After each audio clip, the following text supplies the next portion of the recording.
So I would like to welcome everyone in today's webinar. I'm hoping that you will enjoy this session today. The session is all about the market entry and the pathways to entering Brazil, everything about regulation, incentives, success factors of getting your business into Brazil. So my name is Angela Stathi, and I'm your moderator for today. So I am a deep tech investment expert and advisor for organizations such as the European Innovation Council Fund, which is a 10 billion fund, as well as a co-founder of Brazil Tech Connect. My executive career has been in large global leadership roles in tech firms and financial institutions. So today's session, we aim to help you as international companies to understand how you can enter and scale your business into the UK, to the Brazilian market. So we will explore everything about the regulatory frameworks, anything about the incentives, as well as some practical success factors. So for this to start, it will only be fair for me to introduce you our brilliant panel members. So we have Antônio Junqueira, which is a partner and COO at the Legal Representation of Mourão Campos Group. So Marcos leads advisory work for multinational companies operating in Brazil. And he's an expert in regulatory compliance and corporate governance. We also have Mathias. So Mathias is a Brazilian qualified lawyer, and he is also Mourão Campos commercial representative, but he is based here in London. So he's a European representative for the organization. His focus is cross-border legal guidance, and his background includes a strong experience in litigation, as well as compliance within multilateral and multicultural settings. Last but not least, we have the individuals and partners from Franco Advogados, which is Tarek Castillo, which is a partner at the organization, and he specializes at corporate law, M&A activities, and business structuring. Tarek has an exemplary career advising Brazilian and international clients, particularly foreign investors establishing and expanding in Brazil. I believe we also have Luis. Luis, would you like to present yourself? Yes, for sure. Thank you for inviting us. My name is Luis Farinelli. I'm a partner. I have a joint cooperation with Franco Advogados. I'm a partner of DDL Associados. It's a Brazilian law firm, a Brazilian full services law firm located in São Paulo and then on the Manaus Free Trade Zone. It's a very tax benefit area. I'm a lawyer, accountant, and business administration, specialized on the tax side, on international and national level. With a broad experience because I worked in the past in a very big tax firm in Brazil, and I was part of Deloitte Touche Ross for a period of time. So it's basically, again, thank you very much for the invitation.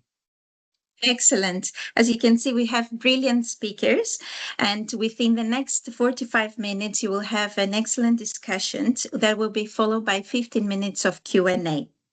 So I'm hoping that this session will provide you some useful insights. So before we start, I thought it would be brilliant if you hear a little bit about what Brazil Tech Connect is and what we do. So Brazil Tech Connect connects the Brazilian vibrant tech and innovation ecosystem within the UK and Europe, and vice versa. So what does it mean? We basically help UK and European companies that are very much looking to scale the business in Brazil, as well as in UK, and as well in Brazilian innovators and LATAM innovators that are looking to expand into the UK and European landscape. What we do is we go beyond the typical intros. So we are individuals that have deep VC and PE experience, as well as government connections. So our team offers expertise which comes from tailored strategies, on-the-ground support, as well as ecosystem access. What we do at Brazil Tech Connect is our mission is very much to unlock all the full potential collaborations, as you can see from today's call as well, between Brazil, LATAM, UK, and European ecosystems. And what we wish to do is to create a powerful platform for scale-ups, investors, ecosystem builders to thrive across borders. So without further ado, and I hope my presentation is still there, we will start our excellent discussion. And I'm going to stop sharing now my screen. And hopefully you can see all of us here. So let's begin. Let's begin with our regulatory landscape. What foreign companies really need to know before they enter the Brazilian market. So for that, I would like to ask Marcos. Marcos, could you give us a clear picture of how Brazil regulatory environment is there today, and what are the key legal frameworks that a foreign investor must really understand before they start thinking about Brazil? So Marcos, over to you. Thank you, Angela. Well, first of all, I'd like to thank the opportunity and to say that for us here at Mourão Campos Group, it is a pleasure to be a part of this webinar and to exchange ideas with such a qualified audience. First off, let me start sharing my screen here. Hopefully you can see the presentation now. So first off, I believe Mathias would like to talk a little bit about, as our European long arm, I think he has some words to share about Brazil. For those who are not aware to our reality, I think it's good to start by a comparison between Brazil and Europe to give you a better idea. Just very quick before we dive deeper into the regulatory framework.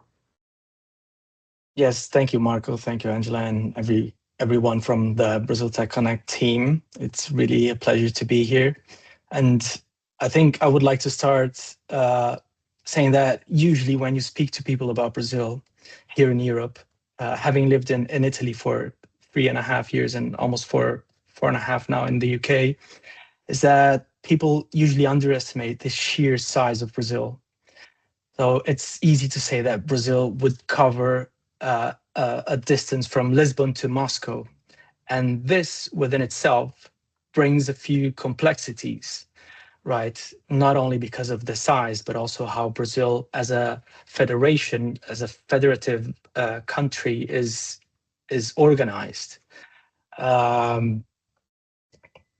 So just to give you maybe a clear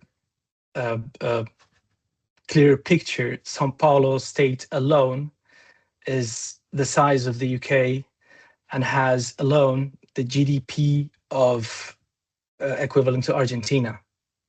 This is the São Paulo state alone. So you can see that you have to account for not only the size, but also cultural differences, socioeconomical differences. And the first question, I think, before you dive deeper into the roadmap to establishing yourself in Brazil is, where should I go? Brazil is a diverse country. Marco, if you can skip to the next. As you can see, Brazil received immigrants from all over the world. Brazil is the country with most Japanese outside of Japan. It has the blackest city outside of the African continent, which is Salvador. It has the most Italian descendant outside of Italy. Usually people think it's the US or it's Argentina, but it's actually Brazil. And on the other hand, you also have a big Brazilian diaspora based in Europe. So you have to consider this multicultural melting pot and ways of doing business. I think maybe the easy part of doing business in Brazil is that everyone speaks the same language, not maybe your language, but the same language there. So one of the things that also our colleagues from Brazil Tech Connect say very often, and I think it was mentioned in the last webinar and probably will also be explored in the next webinar, is that make connections with Brazilians, connect to Brazilians. Wow, do I need to go to Brazil for that? Probably not. Probably you have a neighbor Brazilian. Look at how many Brazilians are in Europe, right? Start there. Use that as a starting point to make connections in Brazil. And why are connections so important to make with Brazilians? Because we are relational people, and the way we do business is relational. So we need trust is something that needs to be on the table. And why is this important as well? Because if you consider Brazilian legal framework, we are maybe as contentious as the US. We took some inspiration there, also in the federative system, but we took a lot of inspiration from the legal frameworks of European continental law. So Germany, Italy, even France and administrative law, and Portugal, of course. So the way you want to save a contract sometimes is not litigating a contract, is maybe saving the relationship you have with your counterpart. So that this is an important cultural factor to take into account when doing business with Brazilians, especially. And of course, you have to consider as a bring it back a little bit. As a federative system, Brazil has 3 instances of government: municipal government, local government, state government, and federal government. So this brings an overlap and a bigger complexity in legal frameworks. So there is an overlap between competencies to legislate and regulate on tax, maybe environmental, licensing, and all this brings, as I said before, complexity to what you need to establish yourself in Brazil. So Marco, maybe next slide, please. So I would like to use that as a segue to say, okay, where do I go in Brazil? I think 2 are the main axes of decision-making, in my opinion. The first one would be, okay, where do I go? And the second one would be like the step-by-step, I need to open an entity in Brazil and to take knowledge on how I need to operate and how I need to work and what do I need to be aware of. But where are you going to go? This is a list that probably you will have to make by yourself, right? What is important to you? Staying close to your consumer base, staying close to talent, staying close to universities and research facilities, staying close, for example, if you're an agri-tech, you want to stay close to the field, which is more center-west Brazil. This is really important for you to know. And in a tech environment, I would like to highlight Porto Digital in Recife. Of course, São Paulo is also the main place. Remind me again, Marco, what is the ranking of São Paulo in global innovation? Yeah, so São Paulo is considered the main innovation ecosystem in the #1 innovation ecosystem in Latin America for the 13th year in a row. And it's the only city in Latam to be in the top 40 global, according to Global Startup Ecosystem Report 2025. So yeah, São Paulo is definitely somewhere you should look. Yeah. Recife, as Mathias was mentioning, has Porto Digital, which is one of the biggest innovation districts in Latin America. It has around 470 startups, 21,000 staff members. and has generated 6.5 billion Brazilian reais in revenues in 2024. Stuff like where to incorporate your company would involve incentives, and Porto Digital in Recife, that's the corner of Brazil right there, gives you a 60% discount in the municipal service tax over service. So this is important to highlight. And also Florianópolis down south in Brazil. It is considered to be the Silicon Valley of Latin America. It's sort of a nickname given by BBC World, given its importance. Florianópolis has currently around 780 startups, according to the last survey. It is the second city with the most startups in Brazil. And just recently, last month, October 30, the federal government has reached an agreement with the government of India to set a partnership to install digital public infrastructure in Florianópolis. So it is also something that will drive innovation and will drive even more tech investment in that region.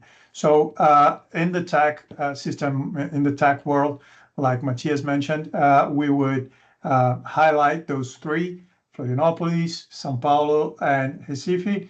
Of course, there are many other places depending on your interest, but those three, especially when involving innovation and startups, we would highlight those three. Back to you, Mathias. Yeah, I would also thank you, Marco, for the contribution. I would also, of course, highlight Campinas, which is close to São Paulo, and you have Curitiba. Of course, you have Porto Alegre as well, which was one of the destinations that Brazil Tech Connect was helping you is helping you to connect to as well. They also have a strong ecosystem over there. If you want to stay close to renewable energy sources and data centers, you are going to look at Fortaleza, Ceará as well. But just to say that there are many things you'll have to factor in. How often are you going to fly to Brazil? Maybe you want to stay close to an airport. Maybe you want to stay close to the beach, which is also a nice thing to have, right? This is a list you probably will have to make in order to decide where you're going to establish yourself. And then once you are established there, again, as I said, if you think about the size and the structure of Brazil, you'll think about, okay, what is the legal framework? What am I dealing with here? And as usual, approach it with an open mind. And I like to tell this story about when I was studying to qualify as a solicitor here in the UK. Like, the UK doesn't have a written constitution. There are constitutional norms that are constitutional conventions. And to me, it's like, how can that be, right? I had to approach it with an open mind in order to understand the system and how it works. So try to approach Brazil in a pragmatical manner. Brazil is complex. It will present its risks, but it is navigable. It is doable. It's not impossible, right? So this is kind of the positive note we want to give. And having local specialist knowledge is extremely important. So use and connect as much as you can to Brazilians. Use the platforms such as Brazil Tech Connect to connect with Brazilian counterparts that will help you cut through the red tape. And I'm sure it will be highly rewarding. So these people can help you with legal advice, with the backbone of your operations, such as what we do in Mourão Campos. We help you set up shop, basically.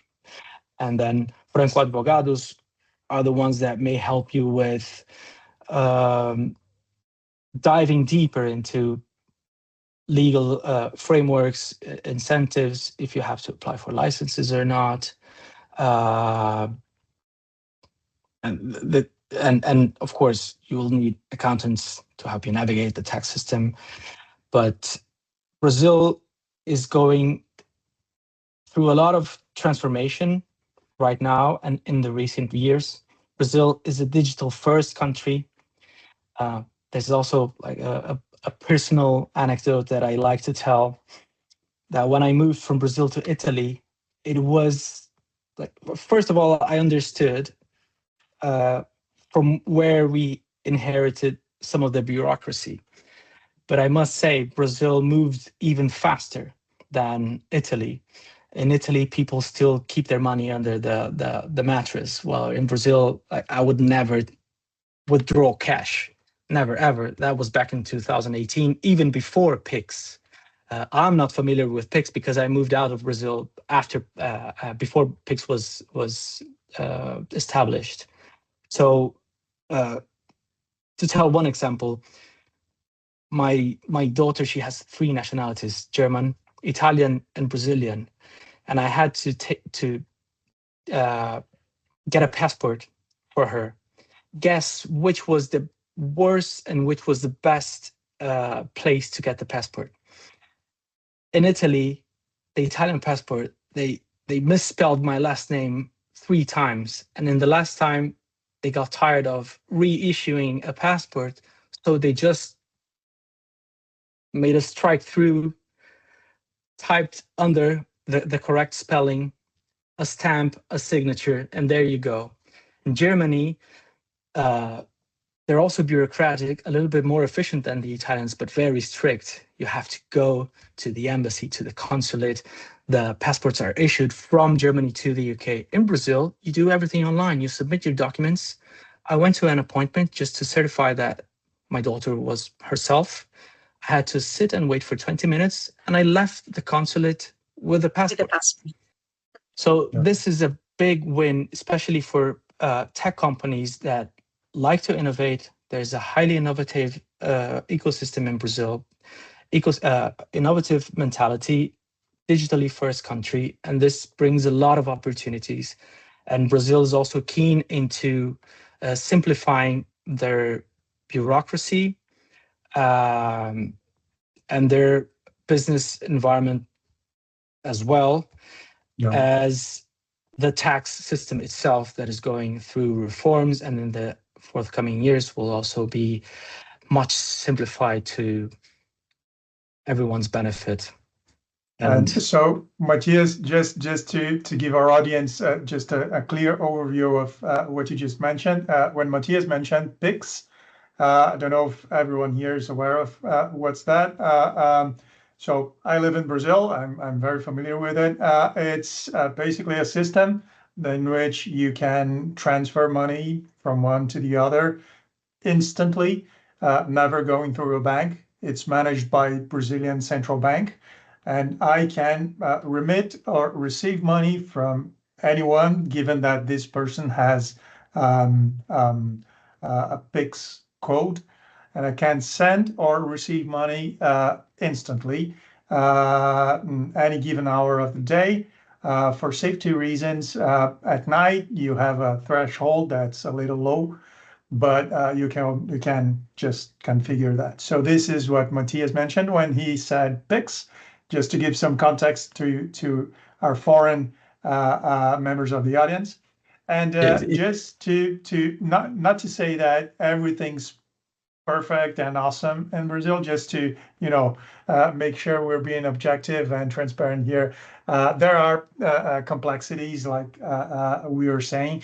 So in this slide, you can see how Brazil, unfortunately, is the world leader in the number of labor lawsuits. Study which surveyed 18 countries found that Brazil had by far the highest number of labor lawsuits compared to other countries like Germany, Italy, Spain, the Netherlands, and the US. In 2023 alone, 3.5 million new labor lawsuits were filed in Brazil, representing approximately 3.2% of its economically active population. And this year, from January to June 2025, 1.87 million cases reached first instant course, talking about labor complaints.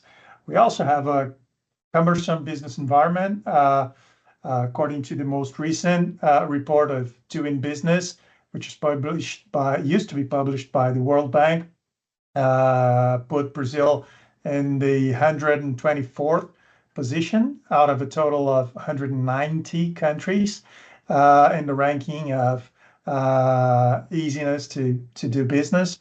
The same report also mentions that Brazil tends to take a long time to incorporate a company, around 2 days and 13 hours on average. We also have a complex tax system. Since our constitution was enacted back in 1988, Congress enacted around 400,000 laws or regulations about tax. And finally, we have a high interest rate. We currently have a 15.25% interest rate per year, and 9.74% real interest tax rate, which puts us only behind Turkey in terms of real interest rates. So those are some of the complexities, of the challenges of investing in Brazil. So the takeaway would basically be, so Brazil is an interesting country. It's a huge country. We have a close connection to Europe, of course. We were colonized by Portugal. That alone shows it.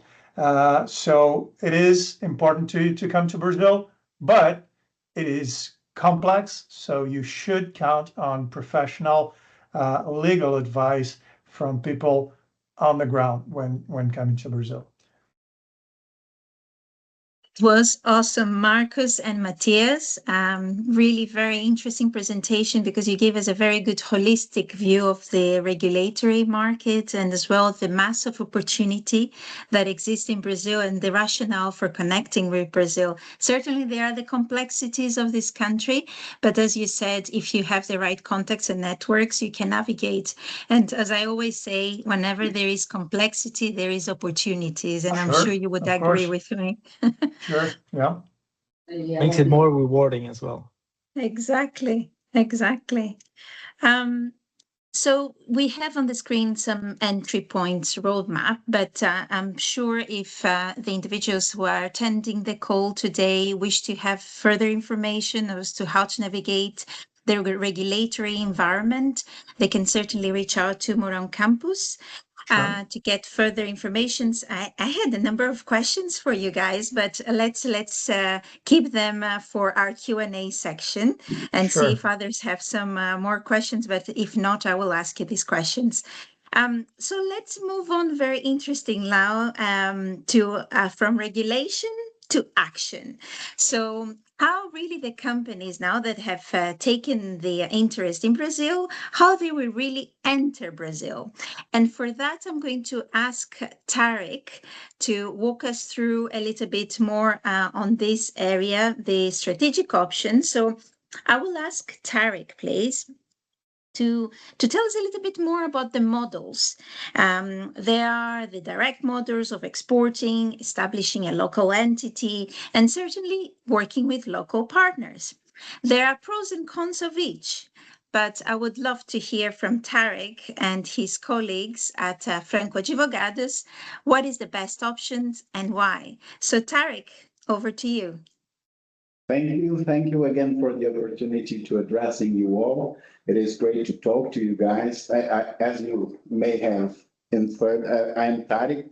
These are my partners here, Paulo Franco, founding partner of our firm, Daniel Alvarenga, who is our specialist in bank regulation and fintechs, and Lisiane Passi, who is our specialist in social structuring and contract law.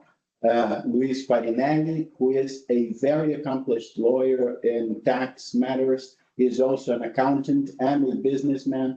We have been working with him in solving the tax problems created here in Brazil. So, but before that, and it is very interesting to understand our tax system, I would like to point out a few things for you all so you can think and basing these ideas on Mathias and Marco's presentation. You see, in Brazil, we have over 480 million cell phones. They are the primary link for Brazilians to access data, internet, social services, because our government has been creating a lot of apps for dealing with social services, tax returns, etc. And these devices are owned by over 167 million Brazilians. So we have a huge market dependent on technology, software technology, cryptography, cybersecurity, social network and media. It is very, very, it's huge. And interestingly enough, we also have a lot of security problems. I would like to point out, and this was a study made by our Senate, that we have had in 2022 alone over 100 billion attempts of cyber attacks here in Brazil. And in 2024, it is estimated that Brazilians have lost, with data protection violation alone, over 2.3 trillion reais in damages. So, as you see, the technological and internet live in Brazil is massive. But it's not only inside the internet. I would like to point out for you as well that, and as everybody I'm sure knows, we are a very powerful country in agribusiness. And agribusiness, ever since 2019, has been mechanizing and using increasing technology. The automation alone in fields and cattle ranching has increased for over 30%. So we have, as Mathias said, in the countryside, a primary link for internet by phones, but they use robotics and they use a lot of automation and mechanization and lab testing for developing of crops, ensuring quality of meat and etc. Just so you know, a Brazilian has made and created an Uber for cattle moving from ranchers directly to butchers, and then again to the ports, so we can export the meat. And we use an app exactly like Uber, but you rent a truck for moving cattle. So it has a lot of opportunities, but we have, and I believe this is the most interesting part of this presentation, if I may say so, we have a very problematic state when we consider tax and fiscal legislation. And why is that? If we go to the last studies from OECD, they have come to the conclusion that for Brazilians and for Brazilian companies to tackle with tax returns and fiscal information, they usually spend 10 times more time and money than any other country that deals with Brazil.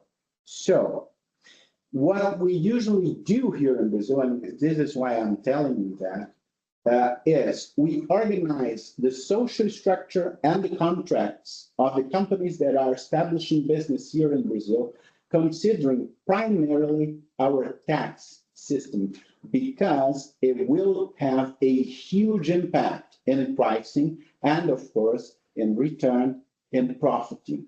And this will also create some restrictions for transfer of profits to foreign companies or foreign individuals that have invested in Brazil. So having that in mind, I would like to turn over the presentation for Dr. Farinelli here, who is our tax specialist, because, as I've said, we usually go hand in hand with his structural analysis to create a profitable system in here. Thank you.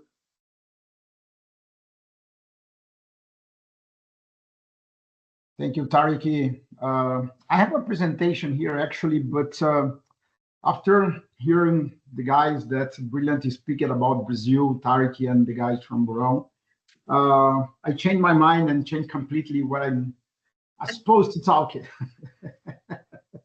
Why not? Mainly addressing some points here that Angela, you sent before to us in advance. Perfect. And just to say you that Brazil, it's as Mathias mentioned, we are a federation, because to be a federation, we have a different level of taxation on federal, on the state, on the municipality. Each one has the power to tax it. But considering this, you have sometimes situations where you have on the same operation taxed by different tax from the different levels. Just for you know, when you import, for example, goods or services, you have a taxation of import duties, you have a VAT, you have our PIS and COFINS, you have IPI, and you have some other tax duties. If I explain here our tax system, I need at least 2 hours, I think. We know, I always say that we have a soup of letters. But with these systems that are very complex, very regulated, but on the other side, it's very efficient in terms of collecting the tax. But the most important thing, open a lot of opportunities. Because when you have a complication from one side, you create opportunity from the other side. Most of the companies, the big techs, all of them, they are here in Brazil. Most of the company, either the middle size, sometimes the small companies, they prefer sometimes to put on a small operation here in Brazil instead to be abroad, sending the services or sending the goods or charging royalties, charging everything from Brazil, because the taxation from Brazil to abroad could be reached 50% over the total amount to be remitted. Until December 31st, 2025, we have the full exemption of dividends. From January 1st, 2026, yesterday was approved for our Federal Senate on a change where the remittance of dividends to abroad will be taxed in 10%. So the total tax burden for the corporate tax that was 34% could be reached almost more than 40%. It was one of the highest tax rates on the world, because in some countries, we have withholding income tax when you remit dividends to abroad, but you have a reduced corporate income tax. On the other side, we have most of the most modern rules in terms of transfer pricing, because we follow recently the OECD models.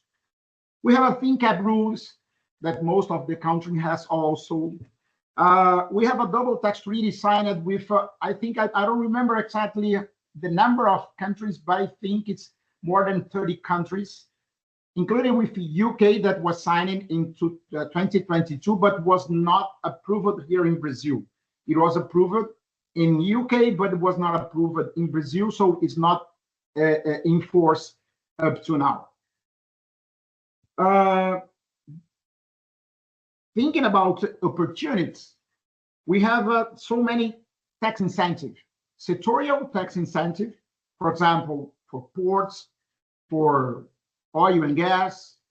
On the Manaus Free Trade Zone, for example, there's an area at the middle of the forest where we have almost a full exemption of tax on imports and of tax when you remit the products industrialized on the Manaus Free Trade Zone to the other part of Brazil. With the tax reform, the only places that will remain tax benefits will be at the Manaus Free Trade Zone. I'm making my merchandise here because we are there. Why not? The only place in Brazil that we remain with the production benefits will be on the Manaus Free Trade Zone. That's based on our federal constitution, will be guaranteed until I think 2075, I think. We have, for example, some regional benefits yet that will be finished with the tax reform. We have that we call law of goods, lei do bem. I'm glad you say that, because that was what I wanted to ask you. But it's a benefit, not exclusively, but for the R&D companies and innovation companies. When you have a very important reduction of the corporate income tax, when we invest on the R&D and innovation. It's a very good benefit. All of the companies that invest money in R&D and innovation, they use this kind of benefits also. Can you give us an example, Luis, for an example of what will be the tax benefit? You have a line of production, for example, yes. And you make some amendment or you make some improvement in your life productions. That is an innovation, and you increase the capacity of the production. All of the inputs or all of the expenses related to that improvement, you can deduct for income tax purposes, but you can deduct in double the amount that you incurred. You have a double deduction. Double. Wow, that's excellent. In some case, you have some limits, you have some rules depending the number of employees. You have some rules, but I have, for example, I have a Heinz that it's an animal pharmaceutical company. One of the innovation company, the company of them, they have two different companies, but the company that invested a lot of money in R&D, they almost not pay income tax because all of the amount that they invested, making new products, making new developments, they charge the expenses incurred and the additional expenses for income tax purposes. So this is, as I said before, although we have a very complex system, very regulated system, we have a lot of opportunities. Exactly. And I always say, I used to be abroad, making some conferencing, speaking to people abroad, and I always say that before thinking to go to Brazil, you have to hire a tax specialist.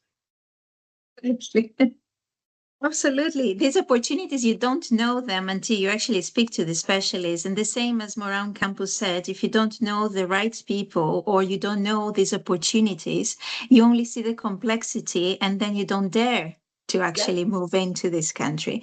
And this is the country where you have the biggest population, which is digitally aware. So if you're taking a business to Brazil, you get an immediate opportunity to grasp so many customers. So I think it is a risk that companies should definitely take. Just for you to have the idea where we are in terms of taxation. I was recently in a conference in South Africa, and they put on a screen a chart where they presented 3 different blocks: the 1.0, 2.0, and 3.0 tax industry or tax system or tax administration system. And the guy that was speaking said, "Okay, hand up your hands. The country that is in 1.0 industry." I think 25% of people on audience. I think it was more than 1,000. Hands the hands and say, okay, 2025. The industry 2.0, 2.5, I think is 74.5 or almost 9.99. And the hands saying that 1.0 or 2.0. And the industry 3.0, no one. And it was a Brazilian friends of me here. And I say, we, only the Brazilians, only the Brazilians. So because of this, we are very developed in terms of regulation. With the tax reform, just to give a brief explanation about the tax reform that was approved in 2023.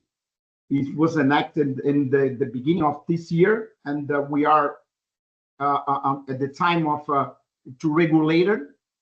Basically, we're gonna change it or replace the ICMS, the ISS, the sales on tax, the PIS, COFINS, and the IPI for some cases for a dual VAT system that we call CBS and IBS. So we are including in 5 different tax, only 2. But with with the same basis, with the same regulations, with the same calculation. We have a transition period that will be from 2026 to 2033 with coexistence of the old and the new system. We have a very promising periods for us from 2033, but it's a very challenge during the coexistence of the old and the new system. So which I can imagine. From 26 to 33, we have a challenge to coexist with the 2 systems. So we have a lot of work. The companies has to be prepared to this, but the tech company, they have to take the advantage because we're gonna need of the tech companies because the system is the not the parameter, but the base of the system, it's only based on the technology. Only based on the technology. I see. Quite complex, this system in Brazil. I wasn't aware of how complex the tax system is, but as you said, there are opportunities and incentives, especially the R&D. I wasn't aware of it, and I'm sure the companies that are participating will be very keen to talk to yourselves at Franco Advogados to learn a little bit more how to deal with that, because this is a great opportunity. Despite the large corporate taxation, the R&D and opportunity, I think, it's great. If it is okay for everyone, I would like in the remaining 9 minutes that we have on the call to open up to the floor, to the questions. I believe we had some very thoughtful insights from the colleagues today, from the panel members, and they covered some very useful information for everyone in the call. But I wanted to ask the audience, if you do have any questions, I would welcome you to put it on the chat so we can see the questions, if that's possible. And then I can certainly ask a couple of more questions on my side. So I leave a few minutes from the individuals if they wish to ask any questions.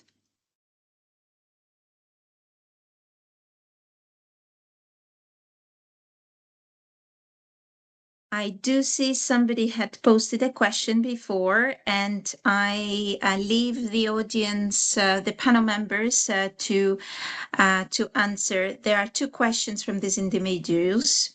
How can we get contact with the speakers? Certainly, we will share the presentations and the speaker details. They mentioned here that they are Darius from Brazil, and they are an energy tech company, and they will be very much keen to interact with the speakers. So I leave both parties to please do share your details here on the chat. Please feel free, but we will circulate alongside the summary of the session and the presentations to the party members. If there are no questions from the audience, and I see Mathias and Franco Advogado sharing their details, I will in this time ask a couple of questions to my fellow panel members. And the first question has, and please feel free if it is Mourão Campos or Franco Advogados, but I was very curious to hear from you if you have any particular sector that you would say that there is any favoritism in terms of regulation, where it is more favorable to bring a technology firm of a specific sector and where it is more complex.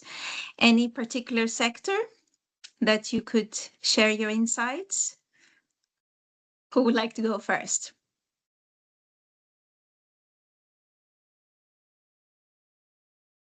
I think I can give it a go. Yes. I would say where you look strongly to Brazil.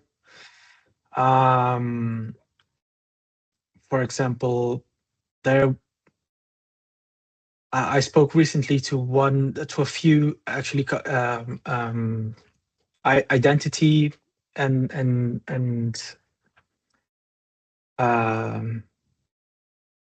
tech companies, digital ID companies, but also cybersecurity companies as well. That was a word that I was looking for. Cybersecurity companies, and they were selling either for companies, but also for the government, also for institutions, state institutions. So I think there's always a huge opportunity also for public procurement if you want to work with, in Brazil, because as I said before, Brazil is a highly digitalized country, digital first, and a lot of public sector information is public information. So it's, if you need, for example, if you want to train an LLM, you will find data there. I've seen some legal techs interested in Brazil, because in Brazil, all case files are public and accessible online, right? So prior decisions, precedents, everything is there. If you want to try train your LLM with that, that's an opportunity. But I would say mainly, of course, Brazil is a huge commodity country, commodity seller, exporter. So agri-tech, health tech. Brazil has a public healthcare system similar to the NHS, our maybe older brother, but pretty much inspired in the NHS system, and it works quite well. So if you're working with health tech, there's another opportunity. Brazil is highly competitive in the fintech sector as well. We have our specialists here from Franco Advogados that talk a little bit more about that as well. So I think from my side, I would highlight on that.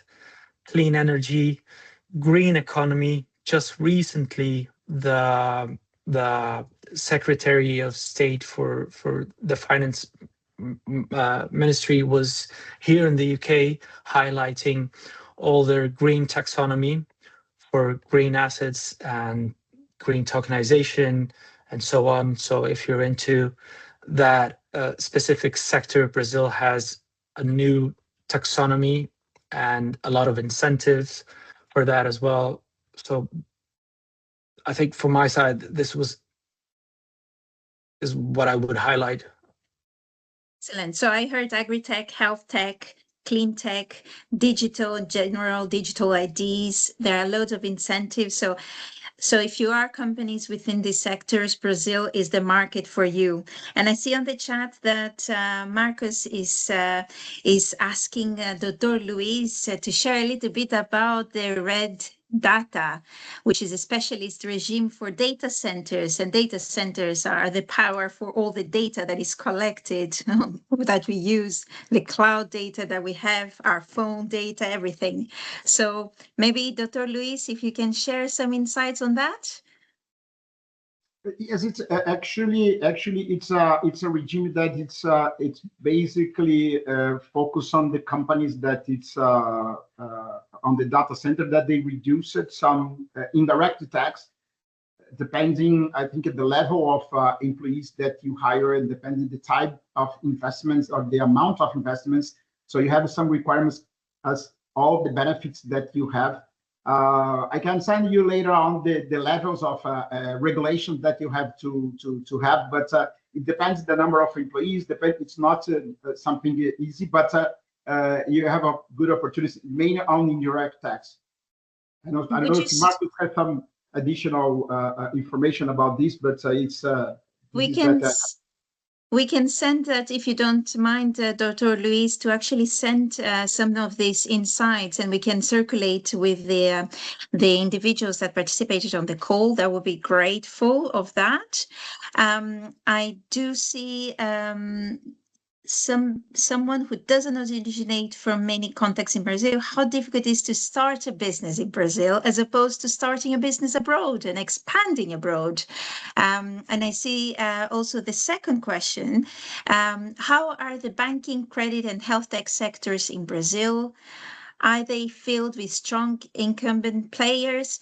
We can answer some of those questions in the remaining, perhaps because we've already reached the end normally of our hour. But if somebody can briefly answer some of those questions, and we can address some of the remaining questions in our follow-up email to the participants. So anyone wants to take one or two of those questions? Perhaps Mourão Campos? I can help you with this. Daniel. Franco Advogados. Yes. Yes, the incumbent here are strong players. We have a monopoly in Brazil. We have open finance and PIX, that's the instant payments. And we had some new regulation that have a new standard for money laundering and consumer protection. So the best way to do business in Brazil is via partnership. And we also consume a lot of software from UK. So maybe licensing, sales of software license is another way to come to Brazil. Regarding health tech, I don't have information. I don't know if someone can help. Yes. Oh, I would say it is a good question, but it is a broad question, and it depends on which segment you're in, and if you need special licensing or not, if you can operate before you get a license or not. Establishing an entity in Brazil, it's becoming more and more straightforward.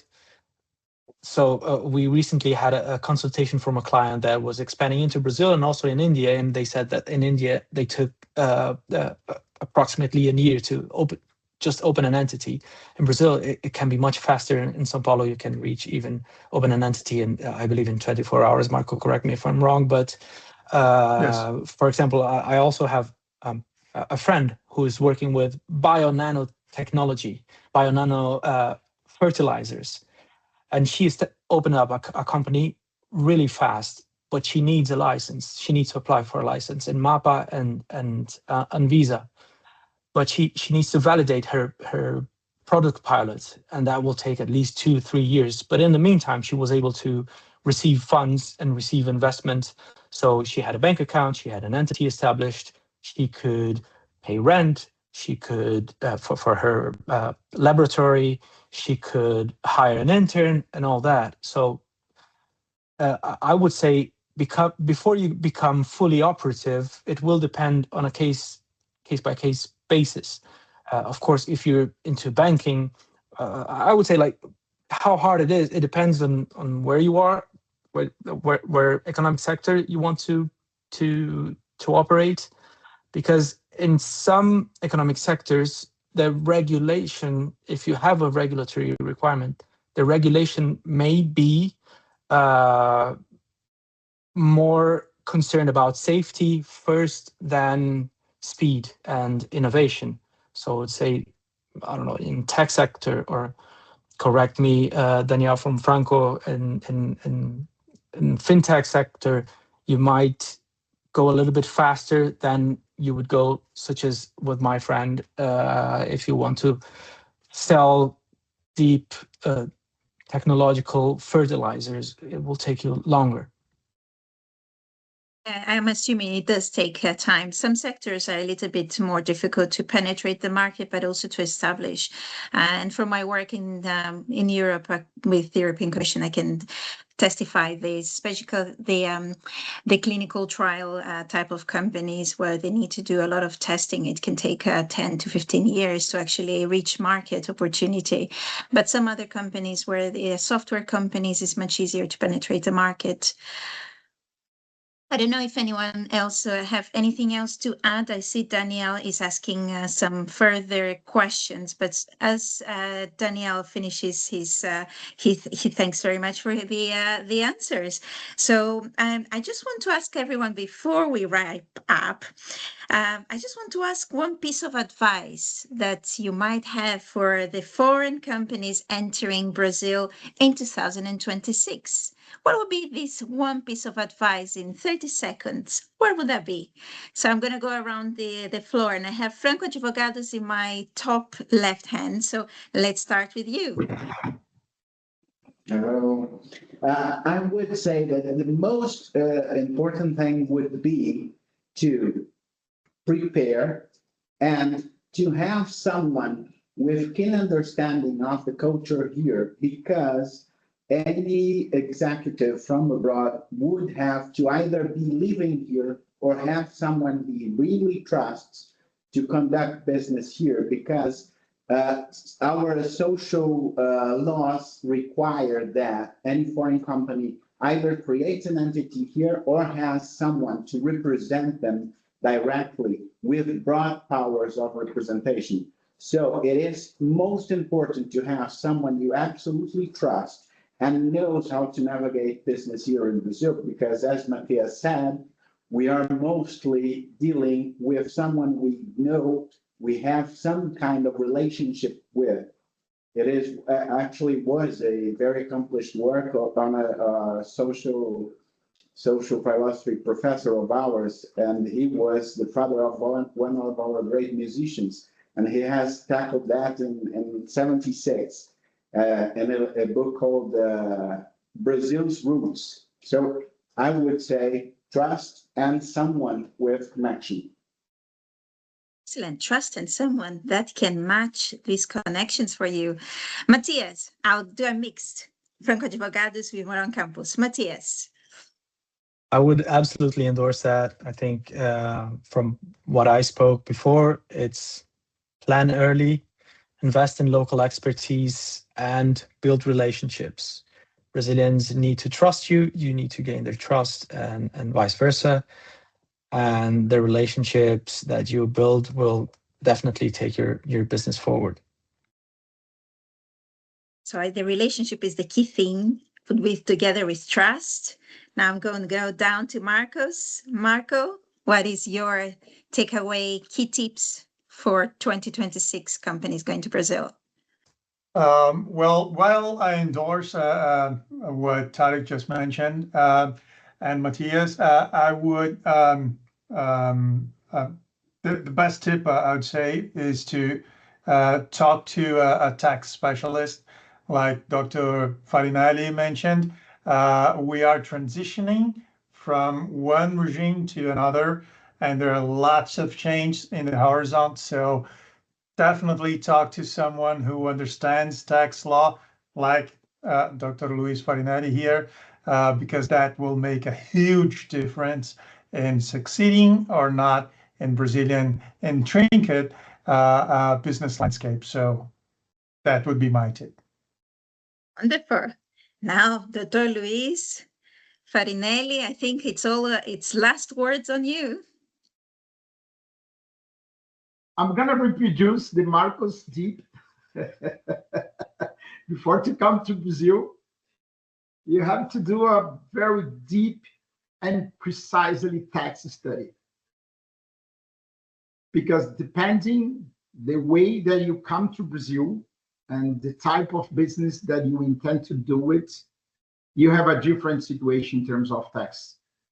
If you come directly, if you come with a partnership here, if you send the products to here, just export from abroad. So it's a very, very difficult question to answer, to give you, but you have to do a very deep and precisely tax study. And just to remark here, the redata, it's basically you have a suspension that could be converted in an exemption of all of the import duties. So my summary from the last points is someone you trust, relationship-based. You need to do a very good in-depth study. You need to build these networks. You need to have your tax specialist, somebody to help you set up. But remember, this is not the end of the road. You can do it if you really reach out to the right people. So you have these right people on this call. So I'm hoping you enjoyed this discussion. We talked a lot about a lot of things. If I were to take from the beginning of the chat, we talked about the right places to establish your business. We talked about São Paulo, Porto Alegre, Recife, Florianopolis, all these beautiful places in Brazil. We talked about tax incentives and general incentives of how setting up your business. We talked about the PIX, which is a technology to transfer money so nicely between entities and individuals. How big this Brazilian market is, a digital-first economy, an economy that has its complexities, but as well a lot of opportunities. So here we are with all this in your hands, agri-tech, that being health tech, that being digital, that being data centers. You have the power, you have the knowledge. The first step is really to reach out to the right people. I'm hoping that today's session has been a very insightful session together with Marcos, Mathias, Dr. Ruiz, Tarek. It has been insightful for me, and I hope for you. I will close today's session with just a couple of links for you to connect with Brazil Tech Connect, should you wish to learn a little bit more of what we do within this community. So this is our webpage. So I welcome you to scan the different QR codes that are in this page. We have our WhatsApp and as well our LinkedIn. So please feel free to either take a picture of this page or directly scan it over. It has been an absolute pleasure to have you today, and I'm really hoping that you enjoyed the session, and we look forward to have you in our next webinar. Thank you very much, and bom dia or boa tarde. Boa tarde. Bye-bye. Bye-bye. Thank you. Thank you, Angela. Thank you. Thank you very much. Thank you all. Thank you.